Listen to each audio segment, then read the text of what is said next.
Convidei hoje para participar aqui do Contexto Metrópolis, Paulo Figueiredo, que é aliado político do Flávio Bolsonaro, que inclusive participou ativamente aí para que esse encontro acontecesse ontem. Paulo já está ao vivo conosco. Paulo, muito bom dia. Já agradeço a gentileza mais uma vez de participar aqui conosco. Me conta uma coisa, você está em Washington ainda? Oi, Neila, obrigado pelo convite. Sempre um prazer estar aqui com a audiência do Metrópolis. Estou em Washington ainda. Já quero começar perguntando a você, na prática, como foi a articulação desse encontro com Donald Trump? Como foi a participação, de vocês nos Estados Unidos mesmo? A gente sabe que você e Eduardo Bolsonaro estão sempre trabalhando ativamente, eh, junto ao governo dos Estados Unidos com as demandas e preocupações do Brasil. Eu quero saber como foi o trabalho, na prática, de vocês para que esse encontro pudesse acontecer e a importância desse encontro do Flávio Bolsonaro com Donald Trump para os brasileiros, para o Brasil. Neila, a gente manteve uma relação muito boa com o governo americano. Algumas pessoas ficaram até numa espécie de frenesi, achando que quando houve a suspensão da aplicação da Lei Magnitsky ao ministro Alexandre de Moraes e quando o presidente Lula encontrou e dialogou com o presidente Trump, que a nossa interlocução com o governo americano tinha cessado. Nunca teve, né? Nós mantivemos relações duradouras, longas, pessoais, com membros da administração Trump que tem uma visão de mundo parecida com a visão de mundo que a gente tem. Então, essa relação é uma relação longa e duradoura. Então, o que aconteceu foi que um processo natural, que quando o senador Flávio Bolsonaro confirmou a sua candidatura e se sagrou como real candidato do PL, o presidente Trump teve uma curiosidade de conhecer o Flávio, que ele ainda não conhecia. Ele conhecia naturalmente o Eduardo muito bem e a mim, mas não conhecia o Flávio,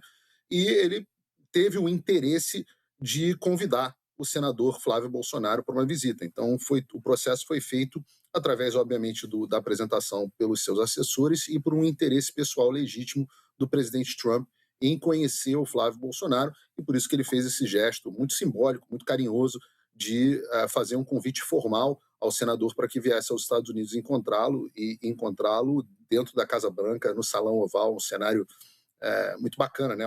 Obviamente é uma foto marcante, que marca a história, porque nunca antes na história do Brasil um pré-candidato à presidência da República foi convidado para uma reunião no Salão Oval.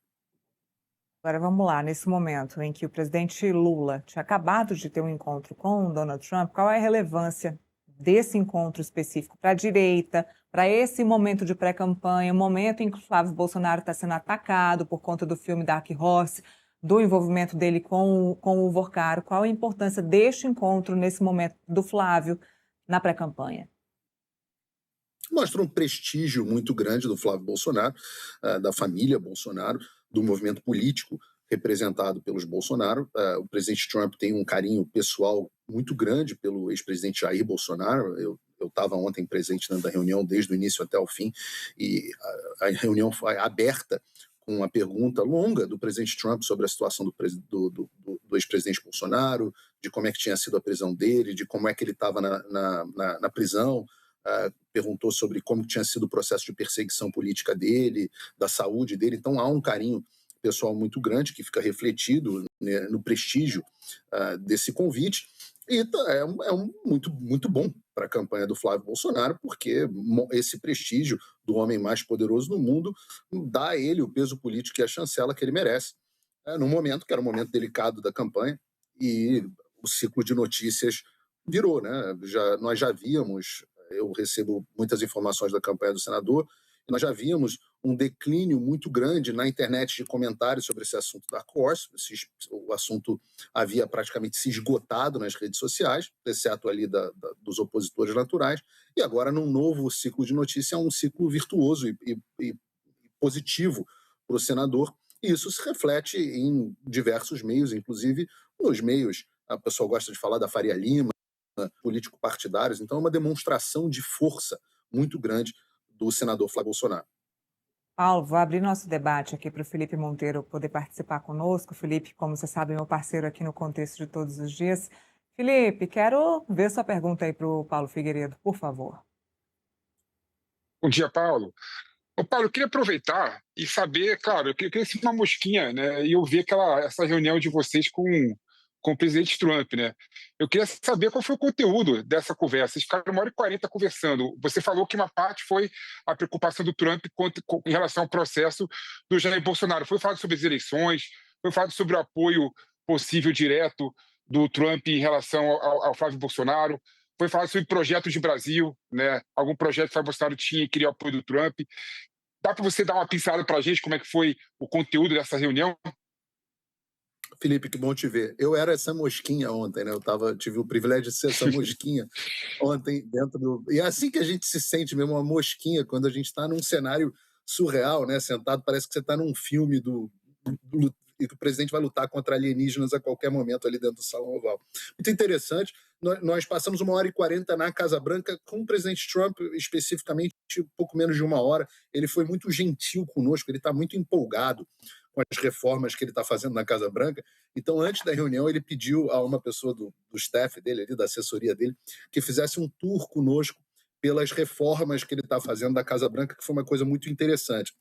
Na reunião, propriamente dito, ali, durou talvez um pouco menos de 1 hora, o presidente estava com bastante calma, e ele foi muito interessado, como eu disse, pela situação do presidente Bolsonaro. Não falamos especificamente da questão eleitoral no Brasil, exceto quando falamos da questão da liberdade de expressão, onde o presidente, uma hora, a gente explicou qual era o problema que estava acontecendo, essas contas censuradas que nós já tivemos, o processo ativo que o TSE teve em censurar apoiadores do presidente Bolsonaro em 2022, de prisão e perseguição política. Falamos sobre isso, agradecemos inclusive a ele a aplicação da Lei Magnitsky, a designação e as outras sanções que foram feitas às autoridades brasileiras que participaram desse processo de violação de direitos de liberdade de expressão.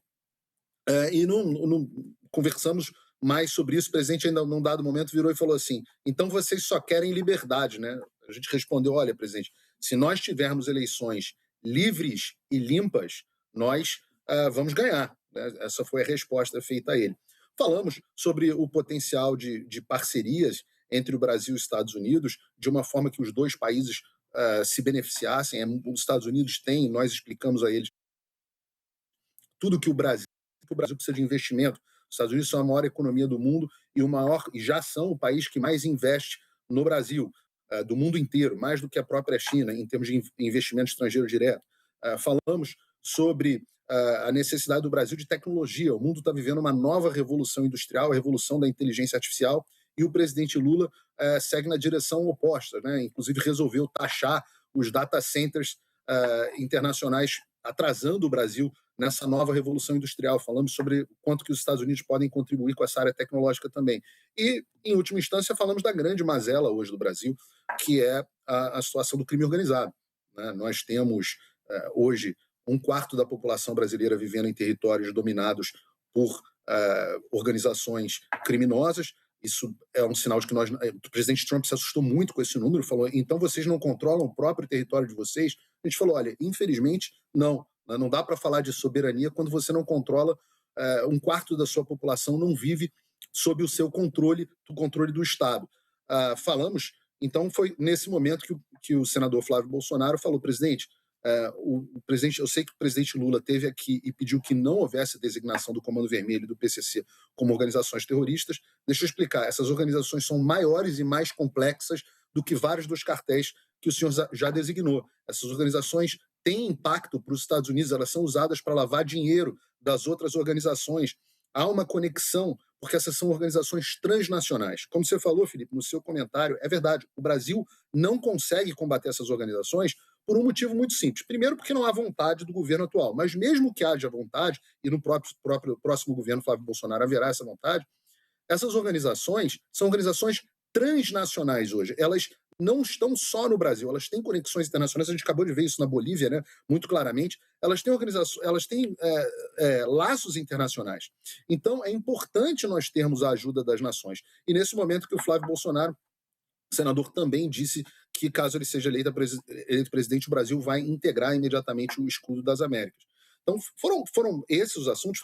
Foi muito longo, é difícil aqui descrever no programa todos os assuntos, mas esses foram grandes highlights. Né? O Flávio disse especificamente ao presidente Trump: presidente, eu me sinto constrangido que o presidente do Brasil tenha vindo fazer lobby para organizações narcoterroristas nos Estados Unidos. Eu venho aqui fazer o lobby contrário. Eu, mesmo que, porventura, não seja eleito presidente, um benefício que o senhor pode fazer pelo Brasil é designar essas organizações como FTOs, né? Foreign Terrorist Organization, organizações terroristas estrangeiras. Paulo, só para deixar bem claro, o presidente Donald Trump chegou a afirmar que nós não temos controle do nosso território, é isso? Ele perguntou e nós Ah, afirmamos. sim. Vocês afirmaram. Ele falou, mas então, né? Ele inferiu, ele falou, nossa, mas então vocês não controlam o próprio território de vocês? E essa é a realidade. É a triste realidade do Brasil, Neila. Hoje, um quarto da nossa população vive sob territórios ocupados por organizações terroristas, são terroristas. Porque você pensa o seguinte, uma pessoa que mora numa comunidade, eu sou do Rio, né, Neila? Então eu conheço bem essa realidade. No Rio a gente está todo mundo misturado. Uma pessoa que mora numa comunidade, ela não consegue ter acesso aos serviços básicos do Estado. A pessoa não consegue chamar a polícia para um caso de violência doméstica. Então, como é que você pode falar em direitos das mulheres, ao mesmo tempo que as mulheres não conseguem ser protegidas pelo Estado em caso de violência doméstica? Você não é louco, dentro de uma comunidade dominada pelo Comando Vermelho, de chamar a polícia porque você apanhou de seu marido. Né? O Estado não está presente, você não consegue. Há barricadas nas ruas. O SAMU não consegue prestar serviço de ambulância para as pessoas. Não há circulação de livre comércio. Se você mora no Rio, o Rio é tudo morro, né? Se você mora no topo do morro, você tem que andar que nem um condenado para chegar na sua casa. E por isso que as casas no pé do morro valem mais do que as casas no topo do morro, ao contrário, do mundo inteiro. Então, é uma situação muito triste. Ele ainda chegou a perguntar, nossa, então parece que a situação de vocês é pior do que a do México. E a gente falou, olha, é diferente, mas em alguns sentidos, em alguns lugares é pior. Você olha a situação, por exemplo, de novo, eu falo aqui muito da realidade do Rio de Janeiro, que eu conheço bem, trabalhei no governo do Rio, na prefeitura do Rio. Você olha a situação das pessoas que estão dentro do Complexo do Alemão, essas pessoas elas não vivem dentro do Brasil. Elas vivem dentro do Complexo do Alemão, controlado pelo Comando Vermelho. Elas têm que comprar gás com o Comando Vermelho, elas têm que comprar internet com o Comando Vermelho, elas pagam taxa de segurança para o Comando Vermelho, todas as ruas são barricadas. Se você chega uma pessoa desconhecida, como já aconteceu inclusive comigo, chega uma pessoa desconhecida, ela toma um fuzil na cara de um bandido. Então isso não é normal. A gente normalizou no Brasil algo que não é normal. Você pega a situação do Nordeste, eu falo do Rio de Janeiro porque obviamente é a minha terra, né? Mas você pega a situação do Nordeste, o que aconteceu na Bahia, o que está acontecendo no Nordeste é uma vergonha. Não é normal. A gente que mora aqui nos Estados Unidos tem que dizer isso a vocês no Brasil. O que vocês vivem não é normal. Eu sou carioca, eu já tive fuzil apontado na minha cara 3 vezes na minha vida. Quando eu falo isso para pessoas, inclusive de outros estados, né, Neila? Você fala isso para uma pessoa de Brasília, ela acha estranho. Você fala isso para minha mulher de São José dos Campos, eu falo isso para ela, ela acha esquisito. Nós cariocas achamos normal. Eu já tive minha casa assaltada com 4 caras com pistola, com silenciador. Meu primo foi assassinado. Isso é normal para a vida de um carioca. Não é normal, pessoal. Isso não é normal. Então, essa é a situação que, quando se fala sobre isso dentro do Salão Oval da Casa Branca, gera um choque. E o presidente Trump ficou bastante impressionado com essa situação narrada. Paulo, você achou um demérito essa questão do presidente Donald Trump não ter postado, publicado ou divulgado o encontro com o Flávio, tendo em vista que o Donald Trump é um grande divulgador aí dessas ações nas redes sociais? Você sabe que eu não sei, porque eu até conheço a pessoa que cuida das redes sociais da Casa Branca, é um amigo pessoal meu, de muitos anos, que eu já conheço há muitos anos, antes da administração Trump. Eu até mandei uma mensagem para ele, falei, não vai ter postagem não, mas é assim, provavelmente vai ter, não sei se vai ter, não sei qual é o interesse, mas o presidente recebeu a gente muito bem, não vi nenhum demérito. Não dava para ser mais bem recebido do que nós fomos. Inclusive, ao final da reunião, o presidente Trump foi gentil conosco em nos dar o Challenge Coin dele, né? Challenge Coin é uma espécie de medalha, na falta de tradução melhor, que o presidente dá a pessoas que ele tem estima.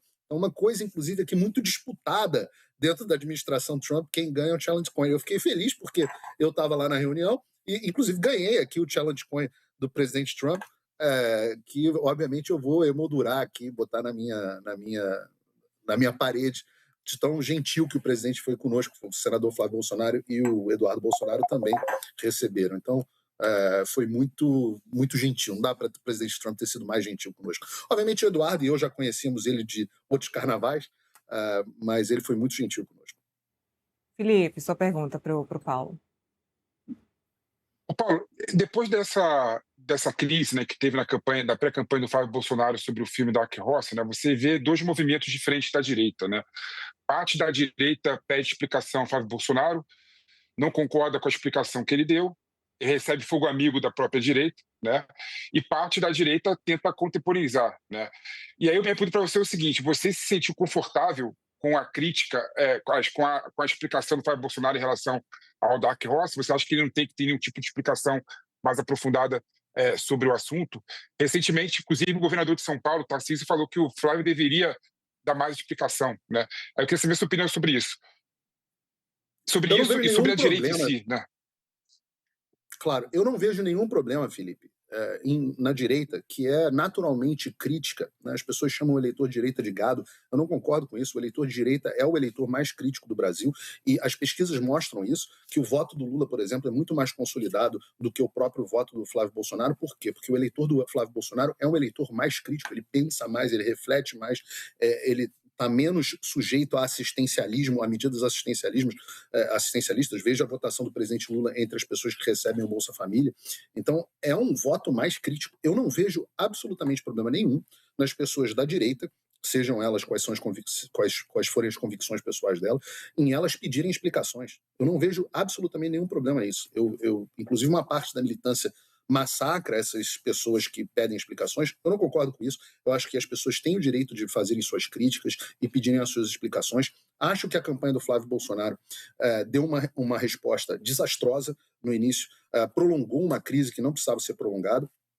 E eu tive o privilégio, Felipe, inclusive naquele momento onde estourou a crise, eu estava com o Eduardo Bolsonaro no Oriente Médio. Então, e o Eduardo Bolsonaro, obviamente, tinha muito mais informações que eu. E eu pedi explicações.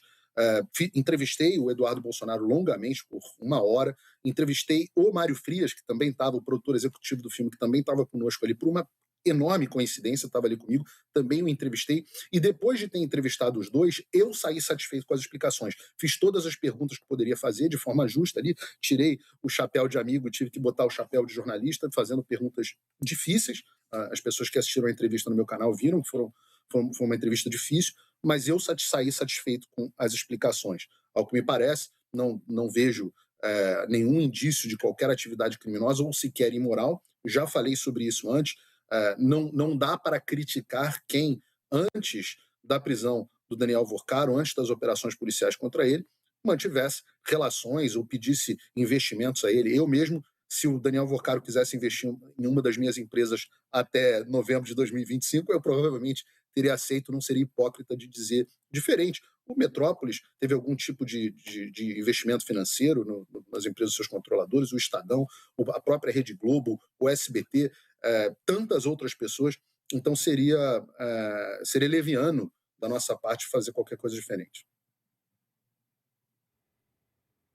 Paulo, sobre eleições e apoio da direita, o que a gente mais escuta é que existe um racha. E aí a Michelle Bolsonaro diz que não tem um racha, o Flávio diz que não há um racha. De todos, o Flávio é o mais apaziguador em todos os momentos em que há qualquer tipo de discussão ou de tração na direita. Até claro, porque ele é o pré-candidato à presidência da República. Ontem houve uma fala do governador de São Paulo, Tarcísio de Freitas, dizendo que ele vai participar da Marcha para Jesus, que ele está sempre lá. Aí ele foi perguntado: o senhor vai participar junto com o Flávio Bolsonaro? Vocês têm que perguntar a ele. Eu não sei se ele vai. Ah, mas o senhor não vem combinando a participação de pré-campanha junto com o Flávio? Não. Ah, e aí mostrou um pouco de afastamento. E aí ele disse: olha, Flávio ainda tem muito a falar sobre essa questão do envolvimento com o Daniel Vorcaro. A gente pode inferir, Paulo, que está tendo de fato um afastamento dentro da direita, uma divisão ou, de fato, um afastamento de aliados? Olha, eu não creio no caso do governador Tarcísio. Eu converso com o governador, gosto muito dele. Ele é uma pessoa que, em todo momento, tem mostrado uma solidariedade muito grande a campanha do Flávio Bolsonaro. Eu não vi essas declarações específicas, mas eu estou bastante acostumado a ver a imprensa superlativizando posicionamentos do governador Tarcísio para tentar fomentar esse tipo de conflito entre eles. E hoje é uma situação pacificada, né? O governador Tarcísio, eu acho que ele vai ter um papel muito importante na campanha do Flávio Bolsonaro. Fora isso, isso que se chama de divisões dentro da direita, isso é natural dentro de um processo de primárias, né? É importante que o eleitor e o espectador entenda que o candidato natural nessa eleição era o Jair Bolsonaro. Jair Bolsonaro não é candidato por força do judiciário, por força de um ativismo judicial que o impede de ser candidato, da mesma forma que um ativismo judicial impediu o Lula de ser candidato na eleição de 2018, quando Jair Bolsonaro foi eleito. É uma pena que nós tenhamos esse tipo inclusive de legislação no Brasil. O povo deveria ser soberano para escolher os seus candidatos da mesma forma que é aqui nos Estados Unidos. Então, uma vez que o candidato natural, que é o Jair Bolsonaro, não será o candidato, em um movimento democrático, como é a direita, é normal que haja disputas, que haja acotovelamento, que haja disputa de espaço. A disputa de espaço é natural da política. Eu estou lendo aqui um livro sobre a biografia do meu avô, quando ele foi presidente, e até no momento onde a gente não tinha o grau de democracia que a gente tem no Brasil hoje, você teve disputas internas entre os militares, entre os candidatos do governo militar. Então, é natural isso. Agora, isso acontece também aqui nos Estados Unidos. O presidente Donald Trump teve uma primária ferrenha contra o governador da Flórida, Ron DeSantis, contra Nikki Haley, que tinha sido embaixadora no seu governo. Então é normal que haja esses acotovelamentos aqui iniciais e depois uma consolidação e uma união que eu acho que já está havendo em torno da campanha do Flávio. Paulo, sobre o Dark Horse, é um filme que seria lançado ou ainda será, não sabemos, próximo à campanha eleitoral de 2026. Talvez não seja, porque ainda está bloqueado pela Ancine por alguns motivos. Não seria melhor se o Dark Horse fosse financiado ou tivesse sido financiado por financiamento federal ou financiamento de dinheiro público, assim como outros filmes já foram financiados? Eu acho que não. Lei Rouanet, eu acho que é melhor. Não, eu acho que não. Eu acho que o dinheiro do pagador de impostos do Brasil deve ser utilizado em serviços públicos. Não há necessidade de usar dinheiro do pagador de impostos para um filme que tem sucesso comercial. De um modo geral, os filmes financiados pela Lei Rouanet são filmes muito ruins, né? E por isso não tem sucesso comercial, e já que não tem sucesso comercial, precisam que nós, o pagador de impostos, financiemos esses filmes. Eu sou totalmente contra isso. Eu pago muito imposto no Brasil, então eu acho que o dinheiro dos meus impostos tem que ser utilizado para a saúde, para a educação, e não para o Wagner Moura fazer militância política em Hollywood. Só para finalizar, teve elogio do presidente ou sobre o presidente Lula por Donald Trump no encontro ontem? Eu não posso discutir todos os detalhes da reunião interna. A gente abordou o assunto do presidente Lula e o presidente Trump fez comentários a respeito do presidente Lula, mas eu estaria violando aqui a confidencialidade do presidente Trump se eu dissesse quais foram esses comentários. Alguns não foram tão elogiosos assim, mas a gente deixa isso para a história. Um dia eu escrevo um livro e conto isso. Veio não, Paulo? Um dynamic? Eu não te ouvi, perdão. Não teve um dynamic no meio, não? O que eu posso te dizer é que o presidente Trump perguntou o que o presidente Lula tinha dito depois da reunião com ele. E eu acho que ele não gostou muito da resposta que a gente deu, não. Mas, como eu disse, deixa isso para a história, Neila. Tá certo, Paulo. Muito obrigada, viu? Obrigada mais uma vez pela participação com a gente aqui no Metrópolis. E continuamos acompanhando seu trabalho aí nos Estados Unidos. Obrigada, até a próxima. Sempre um prazer. Até.